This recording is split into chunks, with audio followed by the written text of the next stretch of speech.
Welcome to DIYEasyCrafts.com, how to make an easy do-it-yourself leaf spring knife. We're choosing a high carbon steel like spring steel. This one was recovered from an auto body shop. It's just the leaf spring of a car. This material is excellent to use as a backyard project for knifing. It is very strong, it is hard enough to hold an edge, and it will last forever. The only problem with it is very difficult to work with unless you anneal it. An annealing process softens the metal into the softer state so that you can work it. I basically put the spring steel into a homemade fire pit furnace, and you bring it up to temperature where it is no longer magnetic. Once it's no longer magnetic, you let it cool slowly, and then you can start on your knife design. The interesting part of this particular knife project is we're really only going to use two tools, a 4.5-inch disc grinder and a drill. We're going to do the majority of the work with the disc grinder. We're using cut-off wheels in order to shape the knife into the desired shape, and then a grinding wheel to rough grind the majority of the material that we want to remove. Once the majority of the material is removed and the blade is shaped as we would like it, we can move from that grinding disc over onto one of the sanding discs. And the ones that I like to use are the flap discs. They have multiple layers of sandpaper, and they're available in different grits.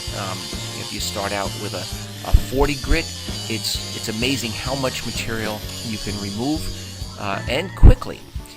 This sanding will really smooth out a lot of the rough edges left by the grinder, and if you use some of the finer sanding discs, you can almost bring the knife to a full polish at this point.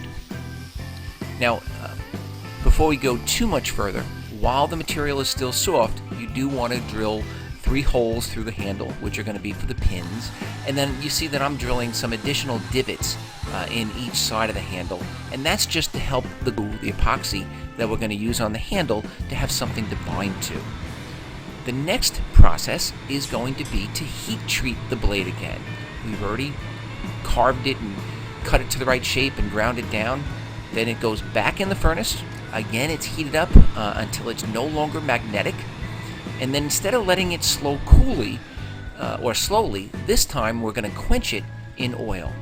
And it is this quick quenching that's going to treat that spring steel.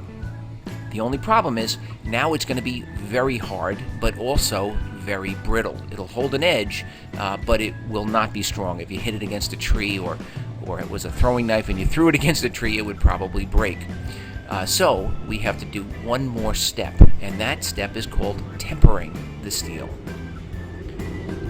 Basically, all we're going to do is put the blade into an oven. I'm just going to use my kitchen oven.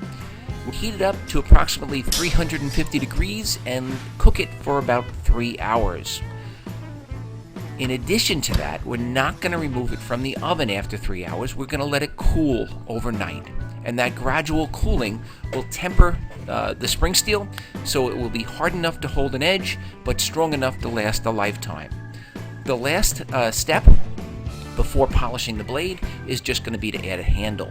You could use wood. In this case, I'm going to use a Delrin material, and I'm using a 2-part epoxy as well as some aluminum pins.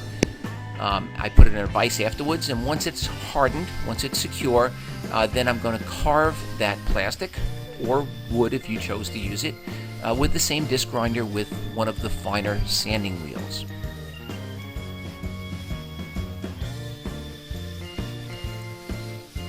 And that's basically it. A very simple, easy to make, do-it-yourself leafing knife. Please check us out on the web at www.DIYEasyCrafts.com. Be sure to check out our other how-to videos. And if you like this video, please subscribe to this YouTube channel.